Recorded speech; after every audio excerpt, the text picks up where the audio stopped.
ஓம் விக்னேஸ்வரா போற்றி, ஓம் நவக்கரநாயகர்களை போற்றி. ரிஷபராசி நேயர்களுக்கு வணக்கம். ரிஷபராசி நேயர்களுக்கு இந்த வீடியோ பதிவில் ராசி பலனோட ஒரு சின்ன வழிபாடு சொல்கிறேன். சரியா? அதை தொடர்ந்து செய்யுங்க, நல்லபடியாக இருப்பீங்க. அதாவது சில பேர் கண் திருஷ்டி இருக்கும். எவ்வளோ தான் சம்பாதிச்சாலும் சரி, பணம் வந்தாலும் சரி, செலவாகிட்டே இருக்கும், காசு நிற்காது. அதுபோல் குடும்பத்தில் சண்டை சச்சரவு இருக்கும், அமைதி இருக்காது, தேக ஆரோக்கிய பிரச்சனை இருக்கும், நோய் நொடி இருக்கும். எல்லாத்துக்கும் இல்லை, சில பேருக்கு இருக்கும். நீங்கள் எந்த நட்சத்திரத்தை பிறந்தாலும் சரி, ரோகிணி, மிருகசீரிஷம், கார்த்திகை, இந்த 3 நட்சத்திரத்தில் இதில் பிறந்தாலும் சரி, சில பேருக்கு அந்த அமைப்பு இருக்கும். அதாவது இதனால் என்ன ஆகும்னா, நிம்மதி இழந்துடும். தவம் இருந்தாலும் கிடைக்காதது நிம்மதி. நிம்மதி தான் ஒரு மனிதனுக்கு ரொம்ப முக்கியம். கையில் 100 ரூபா இருந்தாலும் நிம்மதியாக நைட்டில் தூங்க போகணும். அதுதான் நல்ல வாழ்க்கை. 1000 ரூபா இருக்குது சார், 1,00,000 ரூபா இருக்குது, ஆனால் நிம்மதி இல்லை, தூக்கம் வர மாட்டேங்கி, மனசு படுத்துட்டோம்னா 1008 பிரச்சனையாக இருக்குது இப்படின்னு நிறைய பேர் இருக்கிறாங்க. நிறைய பேர் எங்கள்கிட்ட ஜாதகம் பார்க்கும்போது சொல்லுவாங்க, தூக்கம் கட்டு போயிடுது சார், ஒரு நாளைக்கு 4 மணி நேரம் கூட தூங்க முடியல, நைட்டு 2 மணிக்கு மேலே தான் தூக்கம் வருது, அப்படிலாம் சொல்கிறாங்க. இதுக்கு நிறைய காரணம் இருக்குது. வயோதிகம் ஒன்று இருக்குது. அதுபோல் மனிதனுக்கு வேலைப்பளு, ஜென்ம ஜாதகத்தில் கிரக நிலையில் கெட்டு போனாலுமே சில பேருக்கு தூக்கம் வராது. இப்போ நீங்கள் ரிஷப ராசியில் பிறந்திருக்கிறீங்க. ராசியில் சந்திரன் இருப்பார். சந்திரன் நல்ல நிலைமையில் இருக்கணும். சந்திரன் ராசியில் சனி கூடையோ ராகு கூடையோ சேர்ந்துருந்தார் வச்சுக்கோங்களேன், தூக்கம் கெட்டு போயிடும். பொதுவாக சந்திரன், புதன், சுக்கிரன் இந்த 3 கிரகங்களும் தான் தூக்கத்துக்கு உண்டான கிரகங்கள், சுகவாழ்வுக்கு உண்டான கிரகங்கள். சந்திரனுக்கு சுக்கிரன் கேந்திரத்தில் இருக்கணும். உங்கள் ராசி கட்டத்தில் நீங்கள் ரிஷபராசியை வச்சுக்கிடுவோம். ரிஷபராசிக்கு சந்திரன் சிம்மம், விருச்சிகம், கும்பத்தில் இருந்தார்னா நல்லபடியாக பார்க்கப்படுகிறது. அதுபோல் சந்திரனுக்கு சுக்கிரன் கோணத்துலேயும் இருக்கலாம். கன்னி, மகரம், அடுத்து இதுலேயும் கன்னி மகரத்துலேயும் இருக்கலாம். இப்படி சுக்கிரன் ராசி லக்கணத்துக்கு, ராசிக்கும் சந்திரனுக்கும் கேந்திர கோணத்தில் இருந்தார்னா நல்லாயிருக்கும். இவங்களுக்கு நிம்மதியான வாழ்க்கை இருக்கும். அதுபோக புதன் உங்கள் ராசிக்கு 2, 5 கூடவும் நல்ல நிலைமையில் இருக்கணும். புதனும் சுக்கிரனும் கேந்திரத்தில் வரமாட்டாங்க, பக்கத்தில் தான் இருப்பாங்க. 2 பேர் பரிவர்த்தனை ஆனாலும் பரவாயில்ல. கன்னி துலாமலை பரிவர்த்தனை ஆனாலும் பரவாயில்ல, இல்லைன்னா ஒரே வீட்டில் சேர்ந்து நல்ல நிலைமையில் இருந்தாலும் பரவாயில்ல. சரியா? ராசிக்கு 4ஆம் இடம், 7ஆம் இடம், 10ஆம் இடத்துல புதன் சுக்கிரன் சேர்ந்து இருந்தாலும் நல்ல பலன்களை கொடுப்பாங்க. ஸோ இவங்களுக்கெல்லாம் நல்ல தூக்கம் வரும், கண் திருஷ்டி இருக்காது, பிரச்சனை இருக்காது. இப்போ இந்த வீடியோ பதிவில் சில பரிகாரங்களை சொல்கிறேன். அந்த பரிகாரத்தை நீங்கள் செஞ்சுட்டேன்னு வச்சுக்கோங்களேன். பரிகாரம்னு கிடையாது, பரிகாரங்கிறது ஒரு புரோகிதர், ஒரு குருக்களை வச்சு செய்கிறது. இது நமக்கு நாமே செஞ்சுக்கிட்டோம்னா எல்லா பிரச்சனையும் தீர்ந்து போயிடும். சரியா நேயர்களே? அதனால் வீடியோ முழுமையாக பாருங்கள். இந்த வீடியோ எல்லாத்துக்குமே பிரயோஜனமாக இருக்கும். சரியா? இதை செய்கிறதுனால உங்களுக்கு பணப்புழக்கம் அதிகமாகும், தொழில் வியாபாரத்தில் நல்ல ஒரு முன்னேற்றம் இருக்கும், திருஷ்டி நின்று போயிடும். திருஷ்டிங்கிறது ரொம்ப முக்கியம். ராசியை சனி பகவான் பார்த்தாலும் திருஷ்டி தான். சரியா? ராசியில் சனி பகவான் பார்த்தா திருஷ்டி. இப்போ ராசிக்கு சனி பகவான் பார்வை இருக்குது. ராசி 11ஆம் இடத்துலேருந்து ராசியை பார்க்கறதுனால திருஷ்டி இருக்குது. அதனால் திருஷ்டியால் நிறைய சங்கடப்படுறவங்க இருப்பாங்க. அவங்களுக்கெல்லாம் நான் சொல்கிற இந்த செயல்பாடு, இந்த வழிபாடு ஒரு சிறப்பை தரும், ஏற்றத்தை தரும், ஒரு மகிழ்ச்சியை கொடுக்கும். சரி சார், அது என்ன சார் அப்படின்னோம்னா, இரவு தூங்க போகும்போது சில காரியங்களை செய்யணும். சரியா? அதை நீங்கள் செஞ்சுட்டு நீங்கள் வந்தீங்கன்னா உங்களுக்கு எல்லா பிரச்சனையும் தீர்ந்து போயிடும். இப்போ ரிஷபராசிக்கு 2ஆம் இடத்துல குரு இருக்கிறாரு. தன குடும்ப வாக்குஸ்தானத்தில் குரு இருக்கிறாரு, வக்ரகதியில் இருக்கிறாரு. மார்ச் 11ஆம் தேதிக்கு மேலே நேர்கதியில் பயணிக்கிறாரு. நல்ல அமைப்பு தான், ஒன்றும் பிரச்சனை இல்லை. ஸோ குரு நல்ல நிலைமையில் தான் இருக்கிறாரு. தனகாரன் குரு 2ஆம் இடத்துல இருக்கிறனால குடும்பம் நல்லாயிருக்கும், கையில் காசு பணம் ஓரளவுக்கு இருக்கும். இப்போ இந்த குரு திசை நடக்கிறவங்களுக்கும் ஓரளவு நல்லாயிருக்கும். சரியா? நல்ல விதமாக தான் பார்க்கப்படுகிறது. சனி பகவான் 11ஆம் இடத்துல இருக்கிறாரு. சனி மகா திசை நடக்கிறவங்களுக்கு நல்ல விதமாக இருக்கும். ஏன்னா கர்ம பலனை கொடுக்குறவங்க, ஒரு மனிதனுக்கு கர்ம பலனை கணக்கு பாடுறவங்க 3 கிரகங்கள் தான், ராகு, சனி, குரு பகவான். இதில் குரு பகவான் மறைமுகமாக சொல்வார். சனி பகவானும் ராகு கேதுகளும் நேரடியாக சொல்லுவாங்க. ராகு தான் கேது, கேது தான் ராகு, 2 பேருமே ஒரே கிரகம் தான், 2ஆக பிரிஞ்சு இருக்குது. ஸோ சனி ராகு, சனி பகவான் கர்ம பலனுக்கு தண்டனை கொடுக்குறவர், ராகு கர்மத்தை தூண்டுறவர். அதாவது எப்படின்னா, நம்மளை சில செயல்பாடுகளை செய்ய வைக்கிறவர். நமக்கு ஜனன ஜாதகத்தில் ராகு நல்ல நிலைமையில் இருந்து சுப தொடர்பில் இருந்தார்னா நல்ல காரியங்களை செய்ய வைப்பார். அவர் ஜனன ஜாதகத்தில், அவங்க தனிப்பட்ட ஜாதகத்தில் நல்ல நிலைமையில் இல்லை, கெட்டு போயிருந்தாருன்னா கெட்ட காரியங்களை செய்ய வைப்பார். கெட்ட காரியங்களை செய்கிறோம்னா என்ன, பாவங்களை அதிகப்படுத்துகிறோன்னு அர்த்தம். ஸோ பாவங்களை அதிகப்படுத்தணும்னா அதை நம்ம கழித்து தான் ஆகணும். அதை கழிக்கிறதுக்கு தான் சனி பகவான் இருக்கிறாரு. ஸோ பாவத்தை தூண்டுறவர் ராகு பகவான், பாவத்துக்கு தண்டனை கொடுக்குறவர், கழிக்கிறவர் சனி பகவான். ஸோ ஒரு மனிதன் வாழ்க்கையில் நல்லா போய் பார்த்தோம்னா ராகுவும் சனி பகவான் தான் இந்த கர்ம பலனுக்கு ரொம்ப காரணமாக இருக்கிறாங்க. இந்த கிரகங்கள் ஜனன ஜாதகத்தில் தங்களுக்குள்ளே 6, 8, 12 மறைஞ்சிருக்கக்கூடாது. சரியா? அதுபோல் இந்த கிரகங்கள் ஜனன ஜாதகத்தில் நல்ல நிலைமையில் இருக்கணும். அவங்களுக்குலாம் எந்தவித பிரச்சனையும் இல்லாமல் நல்லபடியாக போயிட்டுருக்கும். சரியா நேயர்களே? இதெல்லாம் உங்கள் ஜனன ஜாதகத்தை செக் பண்ணிக்கணும். அது குறிப்பாக இப்போ சனி மகாதிசை நடக்கும். ஒரு 50 வயசுக்கு மேற்பட்டவங்களுக்குலாம் சனி மகாதிசை நடக்கும். அவங்களாம் செக் பண்ணிக்கணும். பொதுவாக சனி பகவான் வந்து 12ஆம் இடம் சம்மந்தப்பட்டார் வச்சுக்கோங்களேன், சொந்த வீடை கொடுப்பாரு. ராசி லக்கணத்துக்கு 12ஆம் இடம் சம்மந்தப்பட்டால் சொந்த வீடை கொடுப்பாரு. ஆனால் தூக்கத்தை கெடுத்துருவார். 12ஆம் இடத்துல இருந்தாருன்னா தூக்கம் கெட்டு போயிடும், குடும்பத்தில் பிரச்சனை இருக்கும். அதுபோக வந்து உத்தியோகத்தில் பிரச்சனை இருக்கும். உத்தியோகத்தில் மேலதிகாரி பேச்சை கேட்க மாட்டாங்க, சண்டை போட்டுட்ருப்பாங்க. அதுவும் 12ஆம் இடத்துல இருக்கிற வந்து ராசிக்கு 9ஆம் இடத்தை பார்ப்பார். பேர் போல் அந்தஸ்துக்கு இழுக்கு வரும், அப்பாவுக்கும் மகனுக்கு சண்டை வரும். சரியா? இப்படி சில பலன்களெல்லாம் கொடுப்பாரு. ஸோ சனி பகவான் 12ஆம் இடத்துல இருக்கிறது நல்ல விதமாக பார்க்கப்படாது. இப்போ ஒவ்வொரு லக்கணத்துக்குமே வந்து 12 கூடியவர்கள் கெட்டு போயிட்டாங்கன்னா தூக்கம் கெட்டு போயிடும். சரியா? அவங்களுக்கு திருஷ்டி இருக்கும், அலைச்சல் இருக்கும், விரயம் அதிகமாக இருக்கும். மேச லக்கணத்துக்கு குரு கெட்டு போகக்கூடாது. நீங்கள் ரிஷபராசியில் மேச லக்கணத்தில் பிறந்தீங்கன்னா குரு கெட்டு போகக்கூடாது. ரிஷபராசியில் ரிஷப லக்கணத்தில் பிறந்தீங்கன்னா செவ்வாய் கெட்டு போகக்கூடாது. மிதுன லக்கணத்தில் பிறந்தவங்களுக்கு சுக்கிரன் கெட்டு போகக்கூடாது. கடக லக்கணத்தில் பிறந்தவங்களுக்கு புதன் கெட்டு போகக்கூடாது. சிம்ம லக்கணத்தில் பிறந்தவனுக்கு சந்திரன் கெட்டு போகக்கூடாது. கன்னி லக்கணத்தில் பிறந்தவங்களுக்கு சூரியன் கெட்டு போகக்கூடாது. பொறுமையாக பாருங்கள், நான் அந்த பரிகாரத்தை பின்னாடி சொல்கிறேன். அதுக்கு முன்னாடி வேத ஜோதியத்தின்படி சில தகவல்களை சொல்கிறேன். இதெல்லாம் உங்களுக்கு வாழ்க்கைக்கு ரொம்ப முக்கியம். சரியா? ஏன்னா நிறைய பேருக்கு இங்கே பிரச்சனை தூக்கம் இல்லாமல் இருக்கிறதுனால தான் பிரச்சனை. அதனால் இதை நான் சொல்கிறேன், பொறுமையாக கேளுங்க. கன்னி லக்கணத்துக்கு வந்து சூரியன் கெட்டு போகாமல் இருக்கக்கூடாது. துலா லக்கணத்துக்கு புதன் கெட்டு போகாமல் இருக்கணும். விருச்சிக லக்கணத்துக்கு சுக்கிரன் கெட்டு போகாமல் இருக்கணும். தனுசு லக்கணத்துக்கு வந்து செவ்வாய் கெட்டு போகாமல் இருக்கணும். மகர லக்கணத்துக்கு குரு கெட்டு போகாமல் இருக்கணும். கும்ப லக்கணத்துக்கு சனிப்பான் கெட்டு போகாமல் இருக்கணும். மீன லக்கணத்துக்கு சனிப்பான் கெட்டு போகாமல் இருக்கணும். ஸோ இப்படி ஒவ்வொரு லக்கணத்துக்குமே 12ஆம் அதிபதி கெட்டு போகாமல் இருக்கணும். அதுபோல் ராசியில் வந்து சந்திரனும் நல்ல நிலைமையில் இருக்கணும். சரியா? ஸோ சந்திரன் தான் மனதுக்கும் உடலுக்கும் உரியவர். ஒரு மனிதனுக்கு நல்லா தூக்கம் வரணும்னா மனதும் உடலும் ஒத்து போகணும். சரி சார், எனக்கு வந்து தூக்கமும் இல்லை, பிரச்சனையாகவும் இருக்குது, விரலுக்கேற்ற விற்கும், ஏதோ ஒரு பிரச்சனை உங்களுக்கு, அது எந்த பிரச்சனையும் இருக்கலாம். பணப்பிரச்சனை, மனப்பிரச்சனை, குடும்ப பிரச்சனை, தொழிலில் பிரச்சனை, வியாபாரத்தில் பிரச்சனை. இப்படி பிரச்சனையால் பாதிக்கப்படுறவங்களுக்கு வந்து சில காரியங்களை சொல்கிறேன், சில பரிகாரங்களை சொல்கிறேன். அதை நீங்கள் வழிபாடு கூட எடுத்துக்கலாம். சரியா? செய்கிற காரியங்கள் தான், அதுக்கு என்ன பேர் கூட வச்சுக்கலாம். செயல்பாடுன்னு எடுத்துக்கலாம், பரிகாரம் வச்சுக்கலாம், வழிபாடுன்னு வச்சுக்கலாம். ஏன்னா எந்த ஒரு காரியம் செய்யும்போது இறைநாமத்தை சொல்லிட்டு தான் செய்யணும். அது பேர் வழிபாடு. சரியா? வழி, நாம வழி, இறைவனுடைய நாம வழியை சொல்லிட்டு செய்கிறது தான் வழிபாடு. பூஜை புனஸ்காரம் எல்லாமே ஒரு வழிபாடு தான். ரைட் நேரில் இப்போ வந்து எலுமிச்சம்பழம் தான் வருது, ராஜகனி. எலுமிச்சம்பழம் வந்து வீட்டில் கண்டிப்பாக இருக்கணும். யாராக இருந்தாலும் சரி, வீட்டில் வந்து எலுமிச்சம்பழம் எப்போயுமே இருக்கணும்.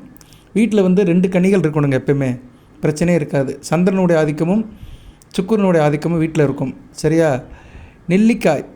நெல்லிக்காயில் வந்து சுக்கிரனுடைய வாசம் இருக்குது. நெல்லிக்கனியில் மகாலட்சுமி இருக்கிறா, அதனால் பெருமாளுக்கு வச்சு கும்பிடலாம். அடுத்து எலுமிச்சம்பழம் வந்து சிவன், சக்தி, முருகப்பெருமானுக்கு வச்சு கும்பிடலாம். பொதுவாக சைவ கடவுளுக்கு எல்லாமே எலுமிச்சம்பழம் தான். அதனால தான் சிவன் கோயிலெல்லாம் எலுமிச்சம்பழம் இருக்கும். திரிசூலத்தில் அதை குத்துவாங்க. ஏன்னா எலுமிச்சம்பழம் சூரியனோட ஆதிக்கம் உள்ளது, உஷ்ணத்தை குறைக்கும். ராஜகனி. ஸோ ஒரு வீட்டில் வந்து எலுமிச்சம்பழமும் நெல்லிக்காயும் வீட்டில் இருக்கணும். நீங்கள் இதை வச்சுக்கோங்க. வீட்டில் எலுமிச்சம்பழமும் நெல்லிக்காய் இருந்துச்சுன்னா உங்கள் வீட்டில் வந்து பணப்புழக்கம் நல்லா இருக்கும். நீங்கள் வந்து எதுக்கும் சங்கடப்பட வேண்டாம், எந்த பிரச்சனை வந்தாலும் சார்ட் அவுட் ஆயிரும். அதே நேரத்தில் எலுமிச்சம்பழத்தை வந்து பூஜை அறையில் வச்சு கும்பிடணும். சரியா? பூஜை அறையில் ஒரு எலுமிச்சங்கனி இருந்துக்கிட்டே இருக்கணும். அது வாடிருச்சுன்னா அதை மாற்றணும். சரியா? வாடிருச்சு அப்படின்னா அதை ஜூஸ் போட்டு குடிச்சிக்கலாம். இல்லைனா வந்து வேப்ப மரத்துக்கு அடியில் போட்டுடலாம், இல்லைனா ஓடு தண்ணீரில் போட்டுடலாம். ரைட்டு. இப்போ எலுமிச்சம்பழத்தை என்ன சார் செய்யணும் அப்படின்னா, எலுமிச்சம்பழம் ஒரு பழத்தை எடுத்துக்கணும். சரியா? எலுமிச்சம்பழத்தை எடுத்துக்கிட்டு நீங்கள் வந்து வளர்பிறை காலத்தில் வைக்கணும். சரியா? வளர்பிறை காலத்தில் வைக்கணும். அது என்றைக்கு சார் வைக்கணும் அப்படின்னா, வியாழக்கிழமை வைக்கணும். இப்போ வந்து வளர்பிறை தான், இப்போ வந்து அமாவாசை முடிஞ்சு வளர்பிறை தான். ரொம்ப பிரச்சனையாக இருக்குது சார் அப்படிங்கிறவங்க வந்து எலுமிச்சங்கனி எடுத்து என்ன பண்ணால் தலைமாட்டில் வச்சுக்கலாம், தலையணை கடையில் வச்சுக்கலாம். வியாழக்கிழமை வைக்கணும். சரியா? வியாழக்கிழமை, இன்றைக்கி வியாழக்கிழமை தான், ஆனால் அந்த வீடியோ நாளைக்கு தான் கிடைக்கும். நீங்கள் அடுத்த வியாழக்கிழமையிலேருந்து வந்து வைங்க. ஒரு தடவை செஞ்சால் போதும். வாழ்க்கையில் ஒரு தடவை செஞ்சீங்கன்னா 40 வருஷத்துக்கு பலன் இருக்கும். சரியா? இந்த பலன்கள்லாம் வந்து 40 வருடங்கிறது ஒரு மனித வாழ்க்கையில் முக்கியமான பீரியடு. இன்றைக்கி வந்து ரிஷபராசியில் ஒரு பையனுக்கு வந்து 18 வயசு ஆகுது. ரோஹிணி நட்சத்திரத்தில் பிறந்திருக்கிறாரு. அவருக்கு வந்து ராகு திசை நடக்கலாம். சரியா? சந்திர திசை முடிஞ்சு ராகு திசை செவ்வாய் திசை முடிஞ்சு ராகு திசை நடக்கலாம். 40 வருஷத்துக்கு இந்த பலன்கள் அப்படியே நிற்கும். ஒரு தடவை செஞ்சால் போதும், 40 வருஷத்துக்கு நல்ல பலன்கள் நடக்கும். கூட குறைய முன்ன பின்ன இருக்கும், இருந்தாலும் முதலுக்கு மோசம் இல்லைன்னு அவர் நல்லபடியாக வாழ்வார். ஸோ எலுமிச்சம்பழத்தை வந்து தலைமாட்டில் வச்சுக்கலாம். 3 நாளுக்கு இறைவில் வச்சுட்டு 3 நாட்களில் வச்சிங்கன்னா மிகச்சிறப்பாக பார்க்கப்படுகிறது. இது வந்து இந்த எலுமிச்சம்பழத்தை என்றைக்கு மாற்றணும்னா, செவ்வாய்க்கிழமை அல்லது ஞாயிற்றுக்கிழமை மாற்றலாம். ஒன்று வியாழன், வெள்ளி, சனி வச்சுட்டு ஞாயிற்றுக்கிழமை மாற்றிக்கலாம். இல்லைனா வெள்ளிக்கிழமை வச்சுட்டிங்கன்னா வெள்ளி, சனி, செவ்வாய்க்கிழமைக்கு முன்னாடி செவ்வாய்க்கிழமை மாற்றலாம். சரியா? செவ்வாய் ஞாயிறு மாற்றலாம். அப்படின்னா வியாழக்கிழமை வச்சு ஞாயிற்றுக்கிழமை மாற்றலாம். செவ்வாய்க்கிழமைனா என்றைக்கு வைக்கணும்? திங்க ஞாயிறு சனி வெள்ளிக்கிழமை வைக்கணும். சனி ஞாயிறு திங்க 3 நாள் வைக்கலாம். சரியா? சனி ஞாயிறு திங்க வச்சுக்கிட்டு செவ்வாய்க்கிழமை மாற்றலாம். ஸோ சனிக்கிழமை அல்லது வியாழக்கிழமை இந்த பழத்தை வந்து நீங்கள் வைக்கலாம் தலைமாட்டில். வியாழக்கிழமை வச்சு ஞாயிற்றுக்கிழமை மாற்றலாம், சனிக்கிழமை வச்சு செவ்வாய்க்கிழமை மாற்றலாம். கரெக்டாக வந்துருச்சு பார்த்தீங்களா? சனியும் வியாழனும் நான் சொன்னேன் பார்த்தீங்களா? குரு வந்து மறைமுகமாக கர்மத்தை கழிக்கிறவர், சனி பகவான் நேரடியாக கர்மத்துக்கு தண்டனை கொடுக்குறவர், கர்ம பலனுக்கு. கரெக்டாக அந்த கிழமை மேட்ச் ஆகிடுச்சு பாருங்கள். ஸோ வளர்பறை காலத்தில் வைக்கிறது மிகச்சிறப்பாக பார்க்கப்படுகிறது. அமாவாசை முடிஞ்சு வருகிற வியாழக்கிழமையோ இல்லை சனிக்கிழமையோ தலைமாட்டில் தொடர்ந்து 3 நாள் வச்சிங்கன்னா எல்லா பிரச்சனையும் தீர்ந்து போயிடும். சரியா நேர்களே? உங்களுக்கு என்ன பிரச்சனை இருந்தாலும் சரி, எலுமிச்சங்கனியை வைக்கும்போது அன்றைக்கி சுத்தமாக இருக்கணும். ஆணாக இருந்தாலும் சரி, பெண்ணாக இருந்தாலும் சரி, எந்த வயது இருந்தாலும் வைக்கலாம்.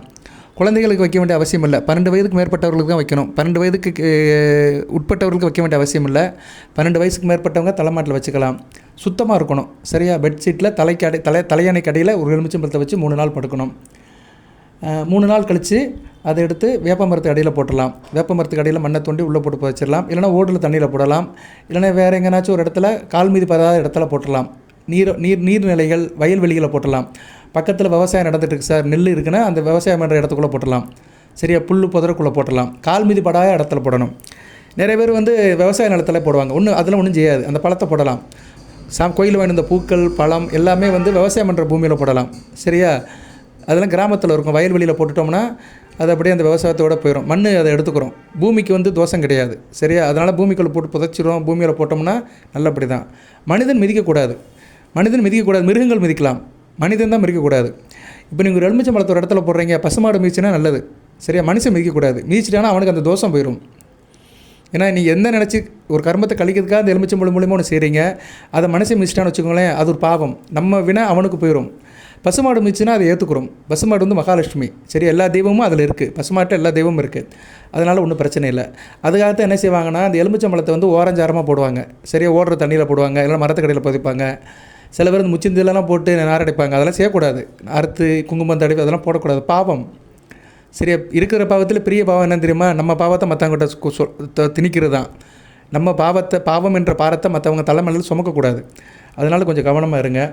இதை 3 நாள் செய்யலாம். இது ஒன்று பரிகாரமே சொல்லுவோம். அப்போ தான் டக்குன்னு புரியும்.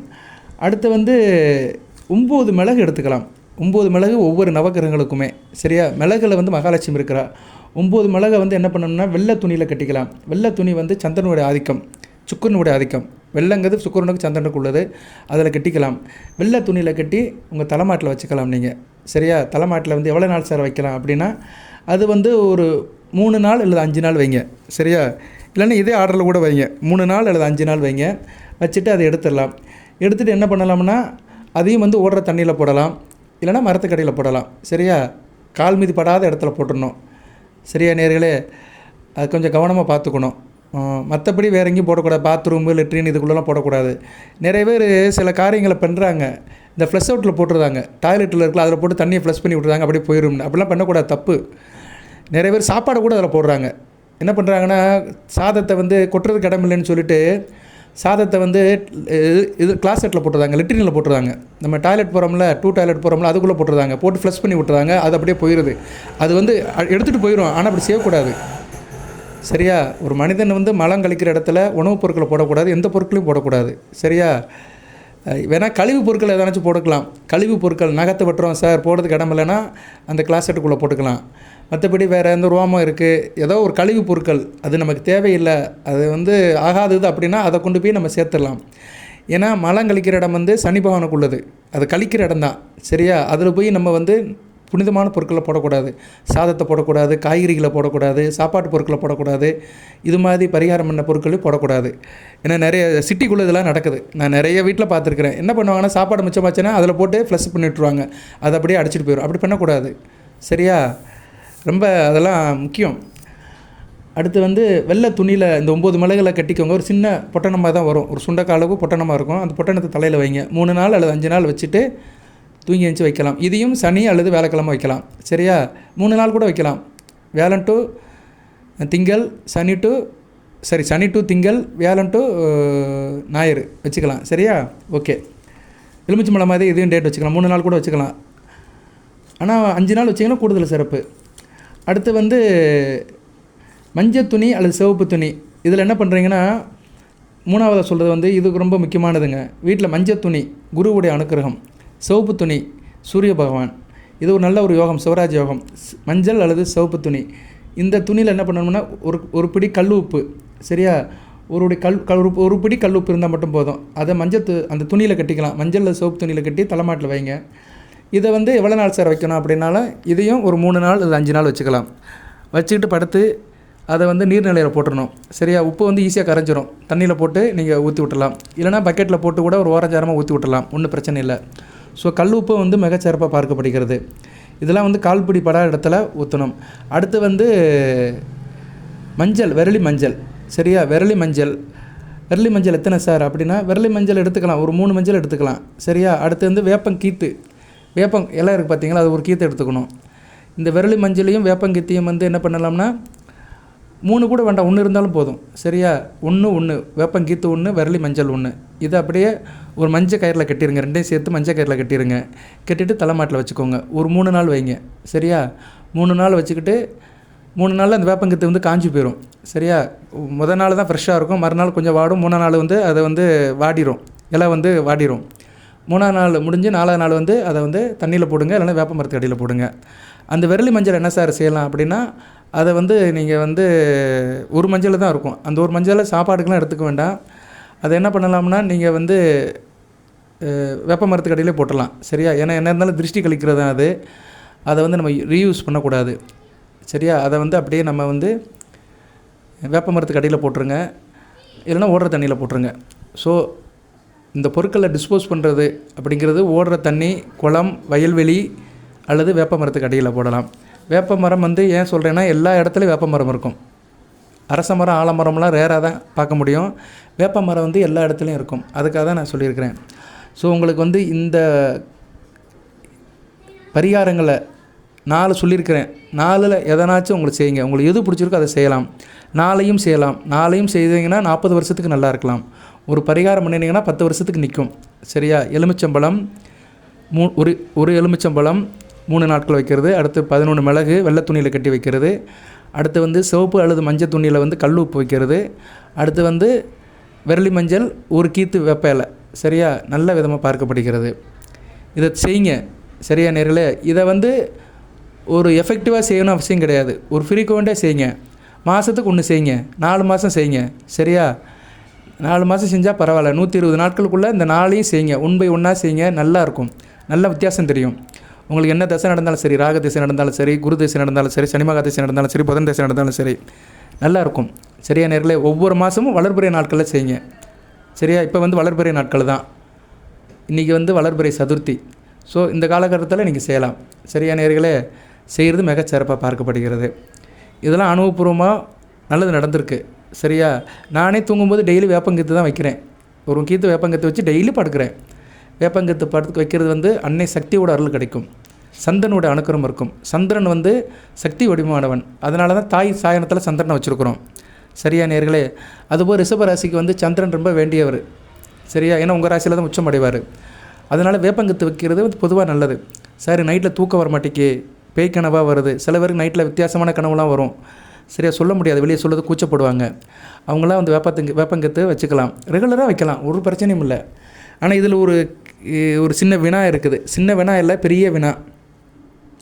இதை வச்சுக்கிட்டு ஆண் பெண் 2 பேரும் நைட்டில் படுக்கிறாங்க. ஆனால் சில பேர் வந்து தாம்பத்திய உறவில் ஈடுபடுவாங்க. அந்நேரம் ஈடுபடக்கூடாது. அதுக்காக தான் நான் நாள் கம்மியாக சொல்லியிருக்கிறேன். 3 நாள் அல்லது 5 நாள், 3 நாள் கூட வச்சுக்கோங்க மினிமம். ஏன்னா ரொம்ப நாள் வைக்க முடியாது. 5 நாள் வச்சுருந்தோன்னு வச்சுக்கோங்களேன். கொஞ்சம் வயசில் இருக்கிறவங்க தம்பதிகள், கணவன் மனைவி வந்து அவங்க ஒன்று சேருவாங்க, அது இயற்கை. கணவன் மனைவி வந்து ஒன்று சேருறது வந்து சயின்ஸு. சரியா, இரு உடல் இணையிறது வந்து அது சயின்ஸு, இயற்கை, அது ஒரு கெமிஸ்ட்ரி. அதுக்குள்ளே நம்ம போய் ரொம்ப ஆராய்ச்சி பண்ண முடியாது. அதனால் 3 நாள் வச்சுக்கோங்க. அதுக்காக தான் சொன்னேன், மாதத்துக்கு ஒரு 3 நாள் எடுத்துக்கோங்க. சரியா, பெண்கள் மாதவிடாய் இருக்கும்போது செய்யாதீங்க. அதே மாதிரி கர்ப்பிணி பெண்களும் இதை செய்ய வேண்டாம். சரியா, கர்ப்பிணி பெண்களும் இதை செய்ய வேண்டாம். கர்ப்பிணி பெண்கள்னால் அந்த 3 மாதத்துக்கு மேலே ஆயிடக்கூடாது. சரியா, 3 மாதத்துக்குள்ளே இருந்துச்சுன்னா பிரச்சனை இல்லை. கன்சீவானா பிரச்சனை இல்லை. 3 மாதத்துக்கு மேலே ஆயிடுச்சுன்னா செய்யக்கூடாது. சரியா, 3 மாதத்துக்குள்ளே இருந்தாங்கன்னா பிரச்சனை இல்லை, செய்யலாம். மற்ற யார் வேணாலும் செய்யலாம். 12 வயசுக்கு மேற்பட்ட ஆண் பெண் யார் வேணாலும் செய்யலாம். சரியா நேரில் இதில் வந்து பாகுபாடே கிடையாது. பிரச்சனை இருந்தால் செய்யுங்க. நல்லா போயிட்டுருக்கு சார்னா செய்யுங்க. இது போக வழிபாடு பண்ணணும். சரியா நேரிலே எலுமிச்சம்பழத்தை வச்சு படுத்தீங்கன்னா அந்நேரம் வந்து நீங்கள் வந்து சிவசக்தி நாமத்தை சொல்லணும், அன்னை ஆதிபராசக்தி நாமத்தை சொல்லணும், சிவனுடைய நாமத்தை சொல்லணும், அந்த அர்த்தநாரி நாமத்தை சொல்லணும், சிவசக்தி நாமத்தை சொல்லிவிட்டு அதை வைக்கணும். அடுத்து மிளகு வச்சிங்கன்னா நவக்கர நாயர்களை சொல்லணும். சரியா, நவக்கர நாயர்கள் நாமத்தை சொல்லிட்டு படுக்க தூங்க போகணும். ஏன்னா 9 மிளகும் 9 நவக்கர நாயர்களுக்கு உள்ளது. வேவூர் தோழி பங்கன் விட முண்டகனுக்கு நல்ல வினைதடவி மாசர் திங்கள் முடியின் மேல் புகுந்த நாள் ஞாயிறு திங்கள் செவ்வாய் புதன் வேளன் வெள்ளி சனி பாம்பிரனுமே ஆசிறு அவை நல்ல நல்ல அடைவிற்கு மிகவே. இது வந்து கேளாறு பதிகம், கோளாறு பதிகம். இதை சொல்ல முடியலன்னா நவக்கர நாயர்களை போற்றின்னு சொல்லிவிட்டு நீங்கள் படுக்கலாம் 3 நாளைக்கு. அடுத்து வந்து கல் உப்பு மகாலட்சுமி தான். மகாலட்சுமி மந்திரத்தை சொல்லிட்டு படுக்கலாம். சரியா, மகாலட்சுமி மந்திரம் ஏற்கனவே நான் நிறையா சொல்லியிருக்கிறேன். சரியா, இப்போ மறுபடியும் அதை சொல்ல நம்ம ஒரு தடவை சொல்லிடுறேன். அது அந்த பேப்பர் இருக்கணும், அது சமஸ்கிருதத்தில் இருக்கும். சரியா நேர்களே, இல்லைனா மகாலட்சுமி நாமத்தை சொல்லலாம். நீங்கள் கல் உப்புக்கு வந்து மகாலட்சுமி நாமத்தை சொல்வது மிகச்சிறப்பாக பார்க்கப்படுகிறது. வந்துடுச்சு. ஏன்னா நான் நிறைய எழுதி வச்சுருக்கிறேன், ஏகப்பட்ட மந்திரத்தை எழுதி வச்சுருக்கிறேன், மாற்றி சொல்லிடக்கூடாது. நமஸ்தே கமலவாசினி தேகமே தனப்பிராப்தி நித்தியம் சித்தர் பதுமே சதா. இது ரொம்ப முக்கியமானதுங்க. இந்த மந்திரத்தை வந்து செவ்வாய் வெள்ளிக்கு சொல்வது மிகச்சிறப்பு. பூஜை அறையில் சொல்லலாம், தினமும் சொல்லலாம். மகாலட்சுமியோட அனுக்கிரம் கிடைக்கும். ஏன்னா மகாலட்சுமி வந்து சுக்கரனுடைய அதிதேவதை. சுக்கரன் உங்கள் ராசிநாதன். சரியா, நீங்கள் மனதாலும் உடலாலும் செய்கிற காரியங்கள் அனைத்தும் சக்ஸஸ் ஆகணுமோ அந்த மந்திரத்தை சொல்லலாம். இந்த மந்திரத்தை யார் சொல்லணும்னா அந்த கல்லு பூச்சி படுக்கிறாங்கள, சிவப்பு துணி மஞ்சள் துணியில் கட்டி படுக்கிறாங்களோ அவங்க சொன்னா மிகச்சிறப்பாக இருக்கும். இந்த மந்திரம் வேணும்னா என்கிட்ட கேளுங்க, வாட்ஸ்அப்பில் கேளுங்க, நான் உங்களுக்கு அனுப்பிவிடுவேன், ஃப்ரீயாகவே அனுப்பிவிடுவேன். அடுத்து வந்து இந்த விரலி மஞ்சள் வேப்பையில் அன்னை ஆதிபராசக்தி நாமத்தை சொல்லணும். சரியா, தேவி கருமாரியம்மன் நாமத்தை சொல்லணும். ஓம் ஸ்ரீ ஆதிபராசக்தி அன்னையை போற்றி, தேவி கருமாரியம்மனை போற்றி, சந்தன மாரியம்மனை போற்றி, முத்து மாரியம்மனை போற்றி, இருக்கங்குட மாரியம்மனை போற்றி, வாழவந்த மாரியம்மனை போற்றி, சமயபுரத்து மாரியம்மனை போற்றி, விழுந்தம்மனை போற்றி அப்படின்னு அம்மன் நாமத்தை சொல்லிட்டு படுக்கணும். ஒரு 10 தடவை சொன்னால் போதும். இல்லைனா ஓம் ஆதிபராசக்தியை போற்றி, சக்தியை போற்றி அப்படின்னு சொல்லி படுத்தீங்கன்னா மிகச்சிறப்பாக பார்க்கப்படுகிறது. ஸோ நாளுக்குமே வந்து 4 விதமான தெய்வத்தை வழிபாடு பண்ணணும். பெண்ணுனீங்கன்னா நல்வழிப்படுவீர்கள். 40 வருஷத்துக்கு நல்லா இருக்கலாம். சரியா நேர்களே, 4 தடவை செய்யுங்க. மாதத்துக்கு ஒரு தடவை 4 மாதம் செய்யுங்க. தை, மாசி, பங்குனி, சித்திரை இந்த 4 மாதத்தில் சேருங்க. சித்திரை மாதத்துக்கு மேலே சூப்பராக இருப்பீங்க. சித்திரை மாதம் சூரியன் உச்சமடைகிற மாதிரி உங்கள் வாழ்க்கையில் உச்சத்தை தொடுவீங்க.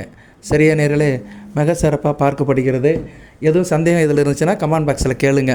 சரியா, சந்தேகம் எதுவும் இருந்துச்சுன்னா கமெண்ட் பாக்ஸில் கேளுங்க. ஃபோன்லாம் அடித்து கேட்காதீங்க. இப்போ பாருங்கள், இப்போ கூட ஒருத்தர் ஃபோன் அடிச்சுட்டு இருக்கிறாரு. நான் எடுக்க மாட்டேன், வைப்ரேஷனில் போட்டிருக்கிறேன். எல்லா நேரமும் நான் ஃபோன் எடுக்க மாட்டேன். நீங்கள் கமெண்ட் பாக்ஸில் கேட்கலாம். முக்கியமான தகவல் எதாக இருந்தாலும் வாட்ஸ்அப்பில் கேட்கலாம். அந்த ஃபோட்டோ அனுப்புறது, மந்திரம் அனுப்புறது, சுலோகம் இதெல்லாம் வந்து நீங்கள் என்கிட்ட வாட்ஸ்அப்பில் கேட்டிங்கன்னா கண்டிப்பாக ரிப்ளை பண்ணுவேன். வாழ்த்துக்கள் நேயர்களே, இதை செஞ்சு பாருங்கள், நல்லபடியாக இருக்கும். இது ஒரு தாந்திரிய பரிகாரம் தான், நமக்கு நாமே செஞ்சுக்கிறது தான். இதுக்கு புரோக்கர் வேண்டாம், குருக்கள் வேண்டாம், யாருக்கிட்டையும் கேட்க வேண்டாம், நம்மளே செஞ்சுக்கலாம். என்ன செய்கிற அன்றைக்கி சுத்தமாக இருக்கணும். சரியா, ஆண்கள் வந்து ஆல்கஹால் எடுக்கக்கூடாது அன்றைக்கி, பெண்கள் வந்து மாதவிடாய் இருக்கக்கூடாது, அதே மாதிரி மற்ற காரியத்தில் ஈடுபடக்கூடாது. சரியா, தாம்பத்திய வாழ்க்கையிலும் ஈடுபடக்கூடாது. இந்த 3 தான் ரொம்ப முக்கியம். ஆண் பெண் இருபாலர் இருக்கும். வயதானவர்களுக்கு எந்த பிரச்சனையும் இல்லை. சித்தம்போக்கு சிவம்போக்குன்னு செஞ்சுக்கிட்டே இருக்கலாம். வாழ்த்துக்கள். எல்லாம் வல்ல இறைவன் ரிஷபராசி நேயர்களுக்கு, ரோகிணி, மிருகசீரிஷம், கிருத்திகை நட்சத்திர நேயர்களுக்கு சில சௌபாகியத்தையும் சில ஐஸ்வர்யத்தையும் சில நன்மையிலும் கொடுப்பார். அனைத்து வளங்கள் நலங்களை பற்றி தேக ஆரோக்கியத்துடன் தீர்க்காலுடன் நீடோடி வாழ்க, நிறைந்த வளம் பெறுக. நன்றி நேயர்களே.